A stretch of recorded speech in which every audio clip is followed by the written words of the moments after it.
ഉൽപ്പത്തിയുടെ പുസ്തകം 33-ാം അധ്യായം. ഏസാവിനെ കണ്ടുമുട്ടി. യാക്കോബ് തലയുയർത്തി നോക്കിയപ്പോൾ ഏസാവ് 400 പേരുടെ അകമ്പടിയോടെ വരുന്നത് കണ്ടു. ഉടനെ യാക്കോബ് മക്കളെ വേർതിരിച്ച് ലയായുടെയും റാഹേലിൻ്റെയും 2 പരിചാരികമാരുടെയും അടുക്കലായി നിർത്തി. അവൻ പരിചാരികമാരെയും അവരുടെ മക്കളെയും മുൻപിലും ലയായുടെയും മക്കളെയും അതിനു പുറകിലും റാഹേലിനെയും ജോസഫിനെയും ഏറ്റവും പുറകിലും നിർത്തി. അവൻ അവരുടെ മുൻപേ നടന്നു.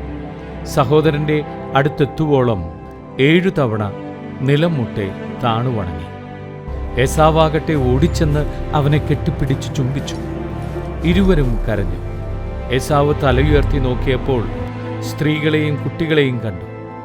അവൻ ചോദിച്ചു, നിന്റെ കൂടെ കാണുന്ന ഇവരൊക്കെ ആരാണ്? യാക്കോബ് മറുപടി പറഞ്ഞു, അങ്ങയുടെ ഈ ദാസന് ദൈവം കനിഞ്ഞു നൽകിയിരിക്കുന്ന മക്കളാണ്. അപ്പോൾ പരിചാരികമാരും അവരുടെ മക്കളും അടുത്തുചെന്ന് ഏസാവിനെ വണങ്ങി. തുടർന്ന് ലയായും അവളുടെ മക്കളും അതിനുശേഷം ജോസഫും റാഹേലും അടുത്തുചെന്ന് താണുവണങ്ങി. ഏസാവ് ചോദിച്ചു, ഞാൻ വഴിയിൽ കണ്ട പറ്റങ്ങൾ കൊണ്ട് നീ എന്താണ് ഉദ്ദേശിക്കുന്നത്? യാക്കോബ് പറഞ്ഞു, എൻ്റെ യജമാനനായ അങ്ങയുടെ പ്രീതി നേടുക. ഏസാവ് പറഞ്ഞു, സഹോദരാ, എനിക്ക് അതെല്ലാം വേണ്ടത്രയുണ്ട്. നിന്റേത് നീ തന്നെ എടുത്തുകൊള്ളുക. യാക്കോബ് അപേക്ഷിച്ചു, അങ്ങനെയല്ല, അങ്ങ് എന്നിൽ സംപ്രീതനാണെങ്കിൽ എൻ്റെ കയ്യിൽ നിന്ന് ഈ സമ്മാനം സ്വീകരിക്കുക. കാരണം ദൈവത്തിൻ്റെ മുഖം കണ്ടാലെന്ന പോലെയാണ് ഞാൻ അങ്ങയുടെ മുഖം കണ്ടത്.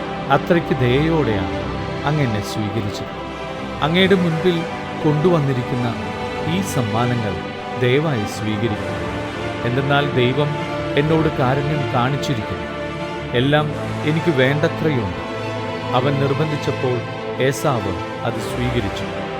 ഏസാവ് പറഞ്ഞു, നമുക്ക് യാത്ര തുടരാം, ഞാൻ നിനക്ക് മുൻപേ നടക്കും. യാക്കോബ് പറഞ്ഞു, അങ്ങേക്കറിയാമല്ലോ മക്കളൊക്കെ ക്ഷീണിച്ചിരിക്കുകയാണെന്ന്. കറവയുള്ള ആടുമാടുകൾ എൻ്റെ കൂടെയുണ്ട്. 2 ദിവസത്തേക്കാണെങ്കിലും കൂടുതലായി ഓടിച്ചാൽ അവ ചത്തുപോകും.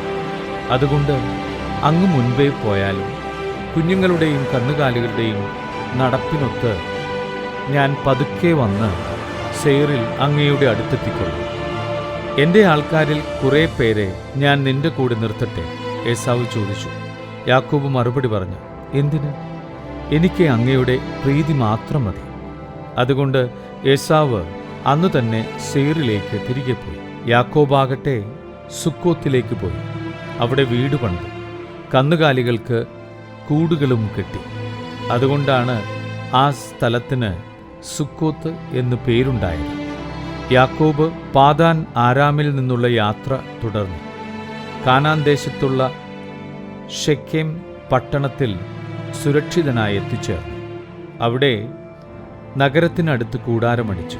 യാക്കോബ് ഷെക്കെമിൻ്റെ പിതാവായ ഹാമാറിൻ്റെ മക്കളിൽ നിന്ന് താൻ കൂടാരമടിച്ച പറമ്പിൻ്റെ ഒരു ഭാഗം 100 നാണയത്തിന് വാങ്ങി.